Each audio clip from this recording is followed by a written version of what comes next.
수험생 여러분 안녕하세요. 이번 시간은요, 제3강입니다. 지난 시간에 이어서요, 권리 청소에 관해서 계속 공부하겠습니다. 자, 우리 교재는 20페이지 18번입니다. 그래서 권리 청소의 제2죠. 제2탄입니다. 자, 18번 문제. 신의 성실의 원칙 내지는 그 파생 원칙 적용에 관한 판례 입장과 다른 것은 그랬어요. 이겁니다. 그래서요. 근로자가 아무런 이의 없이 퇴직금을 수령하고, 일단 근로자가 퇴직금을 수령했답니다. 의원 면직일로부터 5년이 경과하였다 하더라도 사직원의 작성과 제출이 자신의 형에 의해서 이루어졌다면 의원 면직의 무효를 주장할 수 있다? 아닙니다. 만약에 사직원을 자신이 직접 제출하지 아니하고 자신의 형이 제출했다라고 한다면은 즉시 이의를 제기할 수 있는 겁니다. 근데 이의를 제기하지 아니하고 아무런 이의 없이 수령했다는 얘기는 스스로 제출한 것과 똑같다 그 얘기입니다. 그렇기 때문에 5년 정도가 지나서 우리 형이 제출했습니다 라고 하는 건 뭐예요? 자기 자신이 제출한 것을 그냥 변명하는 변명에 불과해요. 그래서 금반원의 원칙상 인정되지 않는다 이런 거예요. 그래서요. 그 18번은 그 1번이 틀렸습니다. 무효 주장할 수 없다 이런 거고요.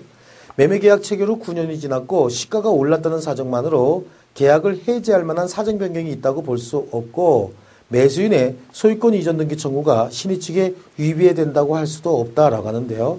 사정 변경을 이유로 계약의 해제는 인정해 준 판례가 하나도 없다 그랬죠. 해지는 가능하지만 사정 변경을 이유로 계약의 해제를 인정해 준 판례는 하나도 없어요. 그러니까 거기도 마찬가지예요. 매매계약 체결 후 9년이 지나고 시가가 올랐다라고 해서 계약을 해지할 만한 사정 변경이 있다고 볼 수 없어요. 사정 변경의 원칙상 계약을 해제는 인정하지 않는다. 이렇게 일률적으로 확 적용해야 됩니다. 그 다음에 3번이에요. 병원은 입원해서 치료받는 환자의 휴대폰 등 도난 방지에 필요한 적절한 조치를 강구해 줄 신의 측상의 보호 의무를 부담합니다. 그렇죠? 병원에 환자가 간다는 얘기는 병원을 믿고 가는 겁니다. 병원의 모든 걸 다 의지하고 가는 거기 때문에 신의 측상의 보호 의무를 부담하는 거예요. 그 다음에 법률행위가 강행 법령에 위반돼서 무효임을 알면서 그 법률행위를 한 사람은 특별한 사정이 없는 한 강행법규 위반을 이유로 무효를 주장할 수 있다 그런 거예요. 강행법규를 위반을 이유로 강행법규를 스스로 위반했어도 무효이기 때문에 무효인 법률행위를 스스로 무효라고 주장하는 거 이거 자체가 신의 측 위반은 아니다 그런 얘기죠. 강행법규 위반은 절대적 무효 아닙니까? 그 다음에 5번에 이사지휘에서 회사와 제3자 사이에 계속적 거래로 인한 불확정회사 채무 그래서 불확정회사 채무 고거를 주셔야 돼요. 요거에 대하여 보증인이 된 자가 퇴사한 때는 보증계약 해지할 수 있습니다. 그래서 5번은 중요한 판례입니다. 그 18번 그거 자체가 전체적으로 중요한 내용입니다.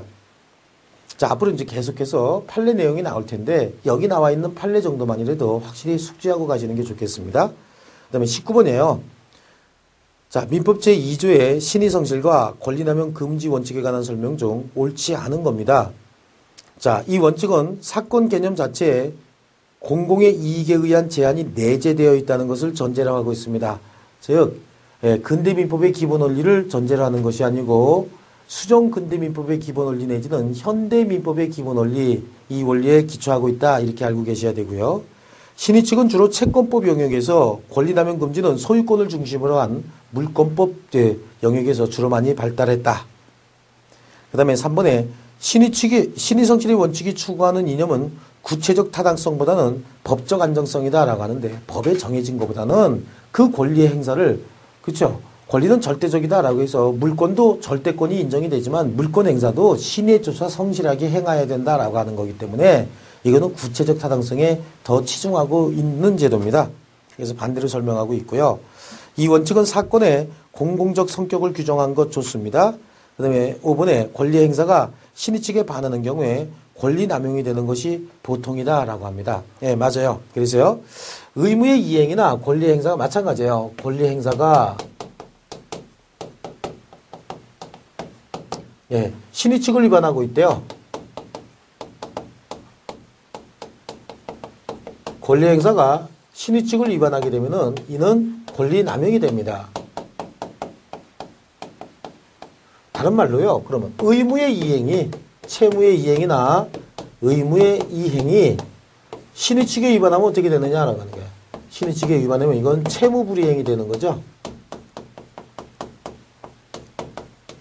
채무불이행이 된다라고 하는 게. 각각의 손해가 발생하면 이로 인해서 손해배상의 문제가 발생할 수도 있어요. 손해배상, 상대방에게 손해배상 청구를 발생시키게 된다라고 하는 게. 그러니까 신의칙을 위반하게 되면 말이죠. 각각의 권리가 소멸하기도 하지만 상대방에게는 어떤 권리를 만들어주기도 합니다. 손해배상 청구권을 발생시키기도 한다. 그래서 권리의 발생, 변경, 소멸의 기능도 하게 되는 거예요. 자, 그 다음에 20번 문제입니다. 자, 권리남용 금지의 법리로 옳은 것은 그랬습니다. 자, 2조 1항이 끝나고 이제부터 2조 2항이죠. 권리남용 금지다라고 하는 건 말이죠. 예, 권리의 행사가 있었는데 권리자가 권리를 행사했습니다. 했는데 겉으로는 정당한 권리 행사인 것처럼 보여요. 하지만 내부적으로 들여다보면은요, 권리의 사회성, 공공성을 위반하는 형태의 권리 행사를 권리 남용이라고 봅니다. 굉장히 추상적인 이런 내용이에요. 그래서 객관적으로 겉으로 봐서는요, 객관적인 요건이 뭐냐면은 겉으로 봐서는 정당한 권리 행사인 것 같아요. 그런데 실질적으로 내부를 들여다보면 어떤 얘기예요? 권리의 공공성이나 권리의 사회성을 위반하고 있다 그런 얘기예요. 이런 형태의 권리 행사가 권리 남용이다라고 하는데요.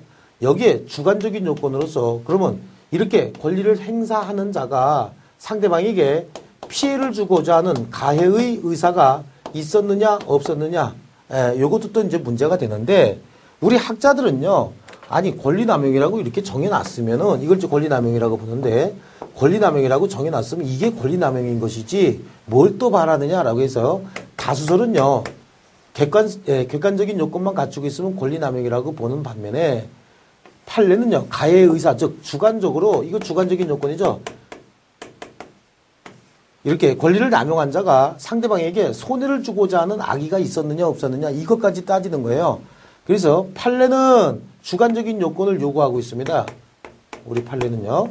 이것만 가지고는 권리 남용이라고 볼 수 없고 남용에 해당하려 그러면 권리를 남용하는 자가 상대방에게 해를 주고자 하는 가해의 의사가 있었음을 요구한다. 그 대신 요걸 조금 엄격하게 봐서 가해의 의사가 있었느냐 없었느냐는요, 권리 행사하는 그 행사자에게는 이익이 하나도 없으면서, 즉 행위자의 이익은 전무예요.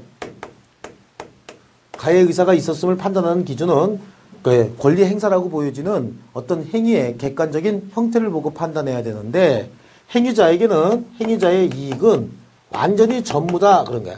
전무란 얘기는 하나도 없어야 된다, 제로다 그런 얘기죠. 오직 상대방에게 고통만 주고자 하는 이런 권리 행사야. 상대방의 고통만 유발하고자 하는 권리 행사, 이게 가해의 의사가 있는 권리 남용으로 보겠다라고 하는 게 우리 판례입니다. 자, 그래서요, 권리 남용의 출발은 시칸의 금지인데 이 시칸의 금지는 독일 민법에서 출발합니다. 그리고 또 권리 남용으로 인정되기 위한 요건으로 판례는 주관적인 요건을 요구하고 있지요. 그렇죠? 주관적인 요건을 요구하고 있습니다. 2번은 맞았네요. 그 다음에 권리를 행사하지 않는 경우에는 권리 남용의 문제는 생기지 않는다라고 하는데, 권리 행사뿐만 아니라 권리의 불행사도 객관적인 요건으로서 권리 남용이 될 수 있어요. 예를 들어서 부양의 의무가 있는 친권자가 어린 자기 자녀를 부양하지 않는다. 이게 권리 불행사죠. 친권의 불행사입니다. 이것도 권리 남용이 될 수 있어요. 그 다음에 권리를 남용하면 권리가 소멸한다. 아닙니다. 권리가 남용한다고 해서 권리가 소멸하는 건 아니죠. 권리 남용한다라고 해도 이게 법에 정해진 경우에는 권리가 소멸하는 경우 있어요. 그래서 친권 상실 이렇게 우리 가족법상에는 제도가 있는데 재산법상에 그런 제도는 없습니다. 어쨌든 언제나 권리가 소멸하는 건 아니고요. 신의 측은 일정한 법률 관계가 있는 경우에만, 권리 남용은 일정한 법률 관계가 없는 경우에만 적용된다. 근데 이것도 반대로 설명하고 있습니다. 그래서요.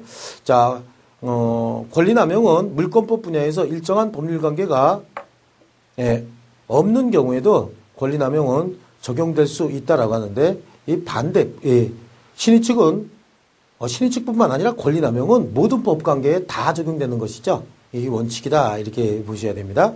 그래서 20번은 2번만 틀렸어요.